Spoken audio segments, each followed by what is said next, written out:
우리가 흔히 생각하는 권력이나 지위, 이런 개념들을 완전히 뒤집어 버리는 이야기가 하나 있습니다. 근데 시작은요, 정말 아주 사소하고 또 누구도 예상치 못한 행동 하나였어요. 자, 첫 번째 이야기는 한 학자의 지능 묻은 장화에 관한 건데요. 아주 먼 옛날 얘기가 아니라 우리와 좀 더 가까운 시대, 정말 모든 걸 다 가졌다고 할 수 있는 한 남자의 이야기부터 한번 시작해 볼게요. 바로 이 사람, 세뮤얼 로건 브랭글이라는 분입니다. 뭐랄까, 엘리트 코스를 제대로 밟은 사람이죠. 명문대를 졸업했고 목사로서도 스타였어요. 누가 봐도 앞날이 창창했죠. 그런데 이 모든 걸 다 버리고 자신이 믿는 가치를 위해서 인생을 바치기로 결심합니다. 정말 대단한 결정이죠?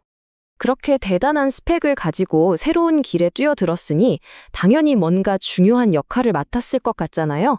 그런데 전혀 아니었습니다. 그가 기대했던 것과는 완전히 다른 임무가 주어졌죠. 그에게 주어진 첫 번째 일이 뭐였냐면 어두컴컴한 지하실에서 다른 훈련생들의 진흙투성이 장화를 닦는 거였어요. 정말 상생할 수 있는 가장 낮은 일이었죠. 그리고 바로 이 순간 그의 내면에 엄청난 갈등이 찾아옵니다. 나중에 그는 이렇게 고백합니다.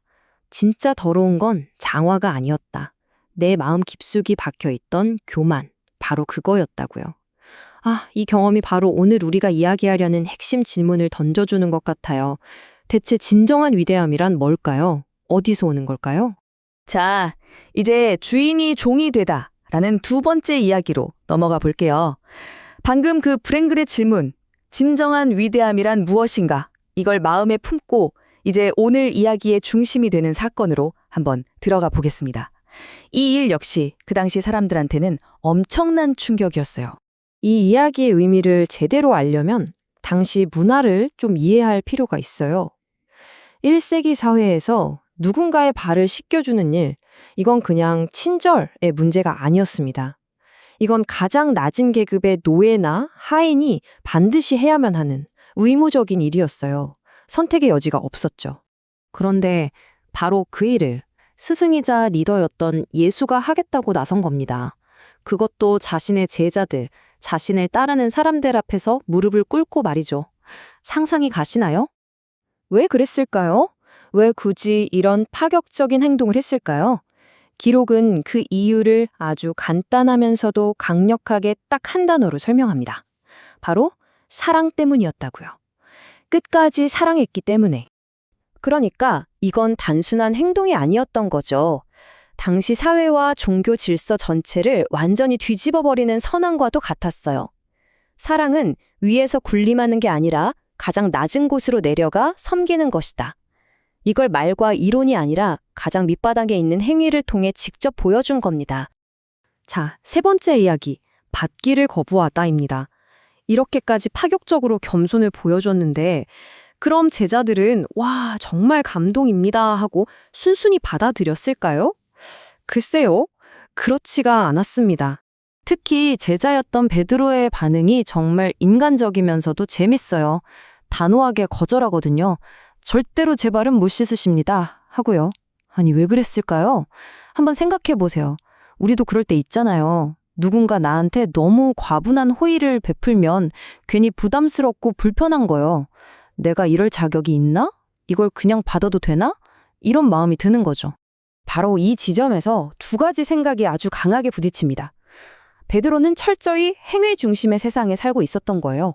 내가 뭔가를 잘해야, 자격을 증명해야 섬김을 받을 수 있다는 생각이죠. 일종의 거래 관계 같은 거예요.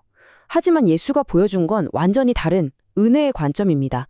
네가 뭘 해서가 아니라 그냥 너라는 존재 자체가 사랑받을 가치가 있기 때문에 이 섬김을 받는 거다라는 거죠. 그러니까 내가 누군가를 섬기기 이전에 먼저 이런 조건 없는 섬김을 받아들이는 법부터 배워야 한다는 거예요. 어쩌면 이게 가장 어려운 첫걸음일지도 몰라요. 내 자존심, 내가 뭔가 이뤄냈다는 생각, 이런 걸 다 내려놓고 다른 사람이 나를 섬기도록 허락하는 것, 그 선물을 있는 그대로 받아들이는 것 말이에요. 자, 그럼 네 번째 이야기, 섬김을 위한 청사진으로 가볼까요? 이 충격적인 사건이 그냥 일회성 이벤트로 끝났을까요? 아닙니다. 이 행동은 이제 새로운 삶의 방식, 하나의 청사진으로 제시됩니다. 예수는 이걸 분명히 해요. 내가 너희에게 행한 것 같이 너희도 행하게 하려 하여 본을 보였노라. 그러니까 내가 그냥 한번 보여준 게 아니야. 너희도 이렇게 살아야 해. 라고 아주 구체적인 모델을 제시한 거죠. 여기서 본을 보였다 할 때 본이라는 단어가 진짜 중요해요. 이게 그냥 예시나 샘플 이런 뜻이 아니에요. 건축할 때 쓰는 청사진, 즉 블루프린트처럼 그대로 따라야 하는 모델, 아주 구체적인 행동 지침이라는 의미가 강해요. 새로운 공동체는 바로 이 패턴을 따라야 한다는 거죠. 정리하자면 이런 단계인 거죠. 첫째, 발 씻는 행동, 즉 본을 직접 눈으로 보고요. 둘째, 그 안에 담긴 굴림이 아니라 섬김이라는 원리를 깨닫는 겁니다. 그리고 마지막 셋째, 이걸 그냥 먹이로만 아는 게 아니라 내 삶에서 매일 실천하는 패턴으로 만드는 거예요. 이론이 아니라 실제 행동으로 옮기라는 아주 강력한 요청인 셈이죠. 자, 이제 드디어 마지막 이야기, 축복의 역설입니다. 좋아요, 알겠습니다. 이렇게 세상을 거스러서 거꾸로 된 질서대로 살아간다고 칩시다. 그럼 우리에게 돌아오는 게 뭘까요? 어떤 보상이 있을까요? 그 답이 우리가 보통 생각하는 것과는 많이 다릅니다. 세상의 논리는 아주 간단하죠. 섬김을 받아야 행복하고 만족스럽다고 말합니다. 더 높은 곳으로 올라가야 한다고요. 그런데 이 이야기는 정반대를 말해요. 진짜 축복, 진짜 행복은 다른 사람을 섬길 때 온다는 겁니다. 지위를 얻어서가 아니라 오히려 그걸 내려놓고 섬길 때 진짜 기쁨이 있다는 역설이죠.